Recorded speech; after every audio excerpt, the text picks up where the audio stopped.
इस कहानी की शुरुआत होती है एक बहुत ही सुंदर और शांति से भरे हुए गांव से, जिसका नाम था लक्ष्मी नगर। लक्ष्मी नगर के चारों तरफ हरियाली थी, फूलों की खुशबू हवा में घुली रहती थी। इसी गांव में रहते थे दो सबसे अच्छे दोस्त, राजू और गोपाल। राजू गांव का सुपरस्टार था, लोग उसे प्यार से राय स्टार बुलाते थे। वहीं गोपाल एक समझदार और शांत लड़का था, जिसे सब ज्ञान भाई कहकर बुलाते थे। राय स्टार और ज्ञान भाई गांव के सबसे नेक दिल लोग, गरीबों की मदद करना, बच्चों को अच्छी बातें सिखाना और गांव में हमेशा सुख शांति बनाए रखना, यही उनका मकसद था। उनकी वजह से लक्ष्मी नगर हमेशा हंसता खेलता और मुस्कुराता रहता था। लेकिन एक दिन सब कुछ बदल गया। सुबह के करीब 9 बजे थे। गांव में रोज की तरह रौनक, बच्चे गलियों में खेल रहे थे, लोग मजाक कर रहे थे। तभी अचानक कुछ लोग बिना किसी वजह के जमीन पर गिर पड़े। धीरे धीरे गांव के ज्यादातर लोग एक एक करके गिरने लगे। हर घर के सामने कोई न कोई इंसान बेसुध पड़ा। उसी वक्त राय स्टार और ज्ञान भाई बाजार से लौट रहे थे। उन्होंने ये मंजर देखा तो दंग रह गए। राय स्टार ने बिना वक्त गंवाए डॉक्टर को बुलाया। कुछ देर बाद डॉक्टर आया और सभी को जांचने लगा। फिर वह राय स्टार के पास आया और बोला, इन सभी को किसी ने बहुत भारी मात्रा में नशा करा दिया है,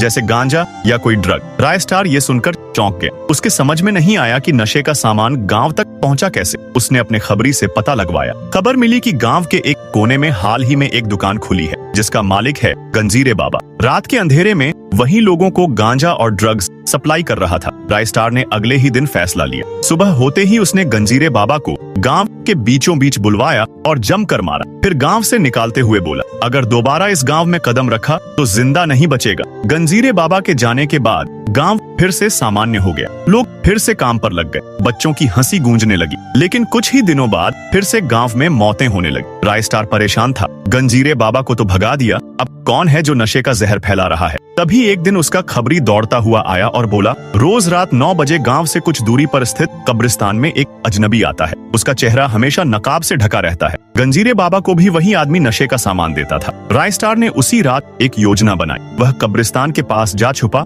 और उस रहस्यमयी आदमी का इंतजार करने लगा। कुछ ही देर में वहाँ कुछ लोग इकट्ठा होने लगे। फिर एक लाल चमचमाती लैम्बोर्गिनी वहाँ आकर रुकी। गाड़ी से एक लंबा नकाब पोश आदमी उतरा। राय स्टार ने तुरंत अपनी बंदूक निकाली और चिल्लाया, बहुत दिन से तुझे पकड़ना चाहता था, आज तू मेरे सामने है, चल अपना चेहरा दिखा। जैसे ही वह आदमी अपना नकाब उतारने को हुआ, तभी एक और गाड़ी तेजी से आई और राय स्टार को टक्कर मार दी। राय स्टार जमीन पर गिरकर बेहोश हो गया। कुछ देर बाद जब उसकी आंखें खुली तो देखा उसके सामने खड़े थे और वही रहस्यमयी आदमी। राय स्टार ने कहा, हिम्मत है तो अब चेहरा दिखा। तभी वो आदमी हंसने लगा और बोला, क्या तू मुझे भूल गया राय स्टार? मैं तेरा सबसे करीबी दोस्त हूँ। राय स्टार की आंखें फटी की फटी रह गईं। वो नकाबपोश कोई और नहीं, ज्ञान भाई था।